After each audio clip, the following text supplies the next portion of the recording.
The California gold rush in 1849 brought two brand new gold denominations to our existing 2.5, 5, and 10. One of them was for circulation for us, a $1 gold piece, legal tender.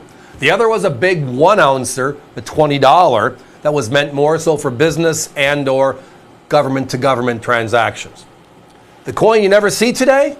Well, it's the coin that we all used or just disappeared over time, that beautiful $1 gold piece. Now, in the past, we've talked about the early Liberty designs. For the first time this year, we get to talk Indian Princess next. So let's go through the chronological flow of the gold pieces for a quick second here. When the U.S. Mint introduced a $1 gold piece back in 1849, the first design was like all the other coins at that time, Lady Liberty.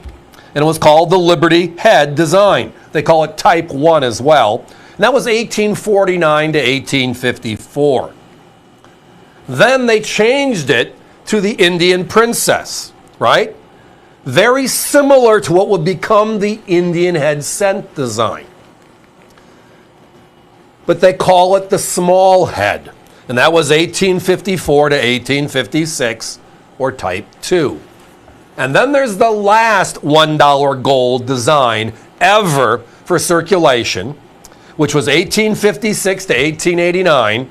And very few are known anywhere out there. Look at NGC and PCGS's population reports. They just don't exist. And tonight we have not just a Type 3 Indian Princess known as the large head, the bigger version, the bigger image of Lady Liberty. We have a specific year tonight. Found a gentleman we've done a lot of business with over the years, and he said, "You're still looking for princesses, right?" And we've been talking about this for years. He goes, "I finally have 6 or 7 coins I think might work for you." This is years of looking for a solid year design type like this. Years. And he said, the best part is one of the later dates, so we know there's very few of them out there, but it's all about tonight value. Rarity and value in today's marketplace, especially in gold. And that makes it difficult because with gold hitting that higher twos, $2,700, $2,800 type per ounce, it starts pushing all of the larger size gold coins for bullion value up. Whether it's rare or not, the bullion value kicks it to another level.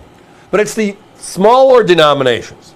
It is the collector coins, the ones that the average collector could afford and always have been able to afford, that always have the feeder or they're just sucked up so quickly in the industry. Those are the $1 gold pieces, which started in the 1800s and ended in the 1800s, right? That 40-year period, and they were gone. And primarily because we had the big silver dollar, the Morgan, replacing it. Finally, with the silver fine, the Comstock Lode, 1857-ish time frame, we got rid of all of our foreign silver, only U.S. now, and we now have silver dollar in production going forward. They start that in 1878. So tonight we're talking about a very special, a very specific.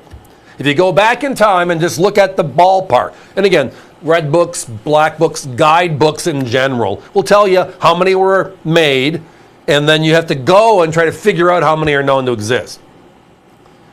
Minuscule mintage, only 198,800. So think about this. It was the coin for circulation, and they made so few of them compared to the other denominations. If you look at NGC and PCGS's population reports, only a handful are known of this particular year. It's just special, a fraction. We did find, uniquely enough, one of our competitors with this exact coin. An 1874 Unk. And don't they look gorgeous when they're Unk? They just pop. They're at $7.95 tonight, almost $200 more for this same beautiful vintage U.S. treasure. Gotta have it, gotta love it. Good point. If you're familiar with the odd denomination, not that the $1 isn't odd, but the other odd denomination is what? The $3 gold piece that lived for a very short period of time in the middle of the 1800s. Yes, this design is very similar to that. Yet everything else at that time in history was the Liberty design. So we have the two newer looking coins pushed to the, well, Indian head cent concept. And the Indian head cent lasted for 51 years, did it not? So again, let's go over the basics. The U.S. government, for the first time in U.S. history after gold was found, Sutter's Mill, California, 1849, they introduced a $1 gold piece to the American public, just to help with circulation. At that time, we did not have a silver dollar in circulation on an average, in a daily type flow basis. That didn't happen until the Morgan in 1878. So we took the precious metal we had and started making coins for circulation. A $1 gold piece. It lived for only 40 years. The early years, the Liberty. The middle years, the Indian head Princess small head. And then the third design is the larger head like we're showing you here. It ended in 1889, never to be struck again. And the $1 gold piece never came back for circulation. A part of our history, think about this, almost 150-year-old coin. Give or take, right? Guys, give me a 30-second clock, please.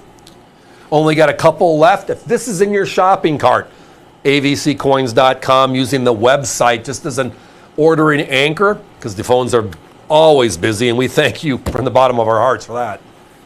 Keeps us going here. If it's in your shopping cart, you're going to hang around for later, push it through. We only had a handful, as I referenced. We're already halfway through it, and a lot of phone calls. I don't have Johnny Carson's Karnak the Magician trick working, so I got to work on that myself personally, but the bottom line is this. Wow. First time ever on AVC, this gold piece is special.